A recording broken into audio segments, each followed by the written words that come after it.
السلام عليكم ورحمة الله وبركاته. أحلى متابعين، فيديو جديد وروتين جديد. وقبل ما ندخل الفيديو النهاردة، صل على الحبيب. اللهم صل وسلم وزد وبارك على سيدنا محمد وعلى آله وصحبه أجمعين. اللهم أعز الإسلام وانصر المسلمين. اللهم انصر إخوتنا المستضعفين في فلسطين. اللهم آمين يا رب العالمين. وفي السودان أيضا. يلا بقى ندخل على الفيديو بتاعنا. الفيديو النهاردة عبارة عن خبيث بقى وروتين فلاحي كده من الزمن الجميل، من الزمن الذي مضى وفات. النهارده معانا العيش الفلاحي. زي ما انتوا شايفين، انا قلت ابدا لكم بقى بمقطع الفرن. كان الجو هوا جدا، ما كناش عارفين نقعد. انتوا عارفين اليومين دول بالذات سقعة وهوا. طب مكونات الروتين بتاعنا او العجين بتاعنا النهارده عباره عن 5 كيلو دقيق قمح من اللي موجود في كل البيوت المصريه او في معظم البيوت المصريه، مش هعمم. ومعانا خميره، معلقتين خميره وملح وميه فتره.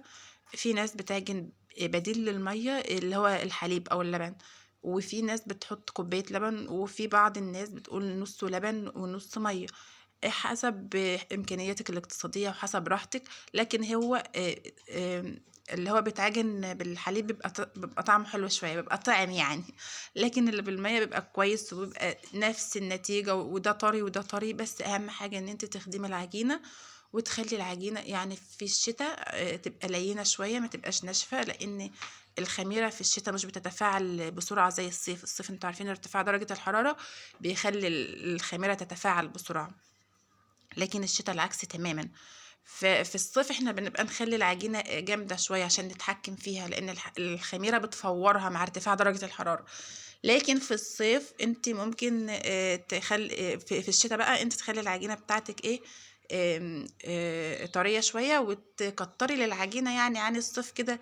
قولي كتري لها 10 جرام خميرة عن الصيف. يعني انت تحط في الصيف اضافة زيادة خميرة، لكن في الشتاء تضيفي الخميرة بزيادة، لكن في الصيف لا، ما تقللي الخميرة. قلنا بقى نعجنها في العجان لغاية ما تلم. طبعا الدقيق ده، القمح ده احنا بنجيبه في موسم. دقيق القمح ده دقيق احنا بنجيبه في موسم حصاد القمح. بنجيب مثلا ارداب بردبين، وبعدين نوديهم المطحنة او المكنة يطحنهم، وبعدين يجوا نكبسهم في براميل. نكبس الدقيق في براميل، لان لو سبت الدقيق القمح ده وهو كمية كبيرة، لو سبتيها في شكاير هيمرر وأعزكم الله يدود ومبقاش كويس. فانت تعملي بنتوضى وبنقوم جايبين بنقوم جايبين برميل كده، بنبقى بنحطه في الشمس. هو برميل الخزين بتاع الدقيق من السنة للسنة. مجرد ما الدقيق يفضى منه بنقوم حاطينه في الشمس يومين كده، ونقوم جايبين مخزنين الدقيق الجديد. ازاي بقى؟ ان احنا نقوم متوضيين غاسلين رجلينا وبقى الوضوء بقى نتوضى. كلنا بنعرف نتوضى الحمد لله يعني. بس اهم حاجه بقى في الوضوء ده انت بتغسلي رجليك كويس بقى، لان انت هتكبسي برجليك الدقيق، وبعدين بتنشفي رجليك وتكبسي الدقيق برجليك، لان الكميه بتبقى كبيره ومش هتقدري تكبسي بايديكي. وتكبسيه بيفضل معاكي من السنه للسنه. او بتروحي عند العطار بقى تجيبي قرنين شطه، من اللي هي الشطه بتاعت الطويله دي، الشطه الطويله اللي هي المجففه، وتحطيها في نص الدقيق، والحمد لله بيفضل معاكي من السنه للسنه كويس. وعايزه تحطي بقى، لو انت حابه ان الدقيق بتاعك يبقى ريحته حلوه، بتطحني معاه ربع كيلو كزبره ناشفه. بتحمصيها وبتوديها تطحن معاه في المطحنه او في الماكينه بتاعه الطحين. هنا بدأنا بقى بعد العجين ما طلع من العجان، بدأت ان انا قلبت شويه على ايدي، زي ما احنا متفقين ان اهم حاجه العجين يتعجن كويس. وبعد كده هنبدأ ان احنا نقطعه كده، نكوره بعد ما خمر في الطبق. يعني الطبق اللي احنا بنقرص العجين منه، بنقول دي اسمها، بنقول بنقرص العجين. الطبق اللي احنا بنكور فيه بنكور منه العجين ده. احنا سيبنا العجين يخمر كده ويرتفع في الطبق، وبعد كده هنقطعه كور كور. وبعد كده نسيبه ان هو يرتاح شويه عشان يبقى سهل معانا في الفرد ان شاء الله. بعد كده صلوا بنا على الحبيب. اللهم صل وسلم وزد وبارك على سيدنا محمد وعلى اله وصحبه اجمعين. صلوا على النبي حبايب، يا صلاة النبي. المهم بقى بنبدأ نقرص، والعيال مش سايبيننا في حالنا. زي ما انتوا شايفين الولاد حوالينا، هما مش بيحبوا العيش ده، لكن احنا بتوع زمان بقى، احنا جيل التمانينات والتسعينات، احنا بنحب العيش ده. لكن ولادنا بقى بيحبوا العيش اللي هو بيجي من الافران، اللي احنا بنتعذب عشان نجيبه، اللي احنا بنروح نجيبه اصلا الحكومه منزله لنا دعم احنا مش عارفين نستفيد بيه، بنروح نجيبه. للاسف الافران بتتلاعب بالقوانين وبتسرق دعم المواطن المصري، بتبيع الرغيف بجنيه والرغيف دعم كام 5 قروش، يعني الرغيف بينزل لكل مواطن ب5 قروش، لكن الفران بتتلاعب بالدعم اللي بينزل لها على الدقيق وبينزل لها على الكهرباء، وبتاخد العيش تبيعه براني، واحنا بنروح من الساعة 4 نفضل قاعدين في السقعة وفي البرد ده، وانتوا عارفين الجو اليومين دول برد خالص. ولكن ممكن نرجع من غير عيش، ممكن نرجع ب10 ب15 رغيف، يعني ربع عيشنا ما نعرفش نجيبه ليه، لان اهم حاجه الفرن تكسب. في ناس هتقول ارفعوا شكاوى، والله بيجي لهم شكاوى بيدفعوا غرامات وعادي مش مشكله، ان هما الفرن ما بيتقفلش ولا اي حاجه، هم ولا بيتصدر في اي حاجه، هما بيدفعوا الغرامه وخلاص، هم خدوا ان هم يدفعوا الغرامه اللي بتجيلهم. مش بقول كل الافران، بعض الافران، معرفش الكلام ده على مستوى الجمهوريه ولا ايه، ان في افران بتسرق دعم المواطن المصري. هي سرقه يا جماعه، انا بحسبها سرقه، ان هي تتلاعب بالقوانين وتسرق دعم المواطن المصري وتبيعه، سواء بقى تبيعه بره خارجي. انا مش عارفه ليه، انا مش عارفه الحكومه ساكته على الافران دي ليه، على الاقل تسحب منها الرخصه.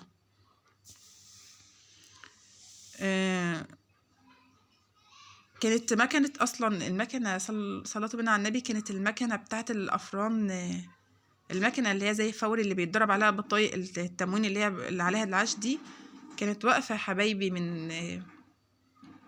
كانت واقفه من يومين. قالوا مش عارفه كانت واقفه على هي كانت واقفه على مستوى الافران عندنا، كل الافران، مش عارفه كانت واقفه على مستوى الجمهوريه بقى ولا الله اعلم. لو حصل مشكله زي ده عندكم قولوا لنا، ان رحنا نضرب البطايق قالوا لنا لا في مشكله في السيستم، مش عارفه بقى هما بيشتغلونا هنا ولا ايه، الله اعلم. المهم نرجع الفيديو بتاعنا. بعد ما فردنا العجين، طبعا بندخله المكنه دي تفرده كده بالطول، و زي ما انتوا شايفين الفيديو بيشرح نفسه. ايه رايك؟ حلو. انت اللي حلوه. او عفوا، هنا طبعا خلاص احنا كده بندخل عجين الفرن بقى، بس اعذروني الفرن جاي من بعيد كده فمش متشفي، اعتقد يعني واضح. بيبقى يوم حلو، يوم الخبيز، العيال بتبقى عايزه ابابير بسكر ببيض. تحب الابابير بالسكر ولا ببيض؟ بحب الكمام. قولوا بصوت عالي، بتحب الكماج مش بتحب العيش. بتحب الكماج الفلاح مش بتحب العيش. زي ما انا قلت الولاد بيحبوا العيش بتاع الافران اللي هو بيجي المدعم ده، ده كده احنا اللي بنحب العيش ده، عفوا.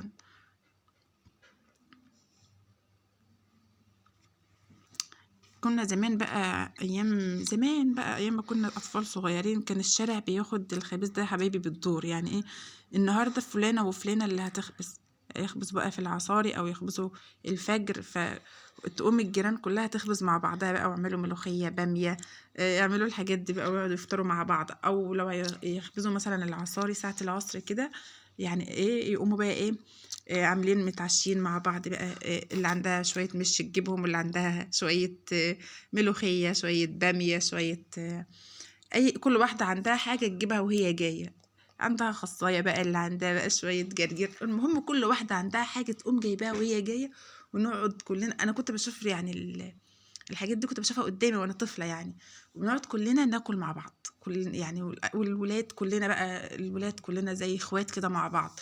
فكانت مثلا فلانة هتخبز الصبح، الكل مش الصبح دي، مش الصبح الساعة 7، لا الصبح دي بعد الفجر، تكون هي عجنها من الساعة 2 بالليل. انتوا متخيلين؟ الصبح ده بيكون الفجر. يقوموا احنا بقى نفطر، نصحى الصبح نلاقي العيش جاهز، يعملوا لنا الفطير والحاجات دي نلاقيها جاهزة، احنا قبل ما نروح المدارس وناكل بقى. ونلاقي بقى الحريم بتوع زمان دول، والله كان فيهم بركة، أمي وستي والجماعة دول كانوا متجمعين كده بقى ما شاء الله.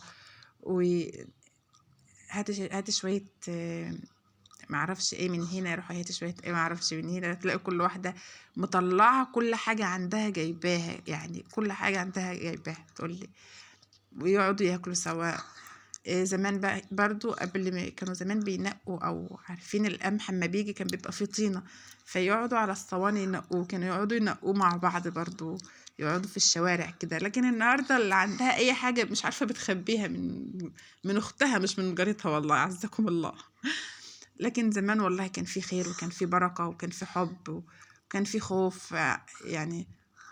خوف على الجيران وخوف كنا بنحب بعض بجد، كان كل حاجة طالعة من قلوبنا بجد. اشوفكم في فيديو جديد. السلام عليكم ورحمة الله.